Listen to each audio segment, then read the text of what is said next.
நான் உயரம் குறைவு வெயிட்டும் குறைவுன்னு சொல்லி என்னை ஒரு பயிற்சி நிலையத்தில் வேணான்னு சொல்லி ரிஜெக்ட் பண்ணிட்டாங்க. அந்த ஒரு தடவை தான் நான் என்னை ஃபீல் பண்ணி அழுதுருக்கிறேன்.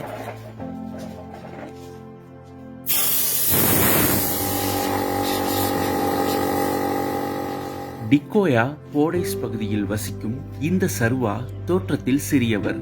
ஆனால் அவருக்கு வயது 29 தான் ஆகுதுங்க.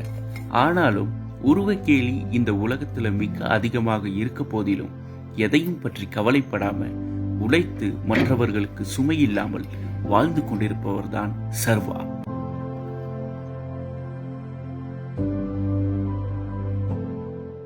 அப்போ என் ஃப்ரெண்டு என்ன செஞ்சார், அந்த கோர்ஸை கம்ப்ளீட்டாக முடிச்சுட்டு சர்டிஃபிகேட் அது இதெல்லாம் வாங்கி அவர் ஒரு நல்ல நிலைமைக்கு வந்த பிற்பாடு அவருக்கு அசிஸ்டண்டாக வேலை செஞ்சேன், கோலையாவாக இருந்தேன்.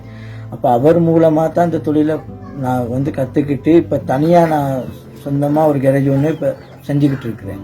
எந்த ஒரு வாகனமும் செஞ்சு கொடுத்தப்ப ஃபீல் பண்ணி அவங்க பெட்டராக தான் சொன்னாங்க ஒழிய இன்ன வரைக்கும் யாரும் என்னை ஃபோல்டு ஒன்று பண்ணிட்டீங்க அப்படின்னு சொல்லி இன்ன வரைக்குமே எதுவுமே ப்ராப்ளம் எதுவுமே இல்லை.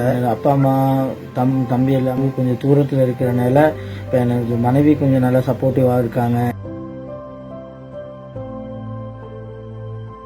பயிற்சி நிலையத்தில் ரிஜெக்ட் பண்ணனால எனக்கு நம்பிக்கை இருந்தனால நான் யோசித்தது என்னன்னு கேட்டால் எனக்கு ஏழும் அப்படிங்கிற ஒரு டேலண்டோட தான் அந்த வேலையை நான் திரும்ப செய்ய தோங்கினேன். அதுக்கு பிற்பாடு நான் நல்லாவே அந்த வேலையை கற்றுக்கிட்டேன். இப்போ சந்தோஷமாக இருக்கேன். குடும்பத்தோட நல்ல ஒரு வருமானத்தோட நல்ல சந்தோஷமாகவே தான் இருக்கிறேன். சர்வாக்கு எதுவுமே சவால் இல்லைங்க. அவரால் எது வேணாலும் செய்ய முடியும். எந்த கடினமான வேலையும் சர்வா இந்த வாகன திருத்தும் இடத்துல பண்ணுவார்.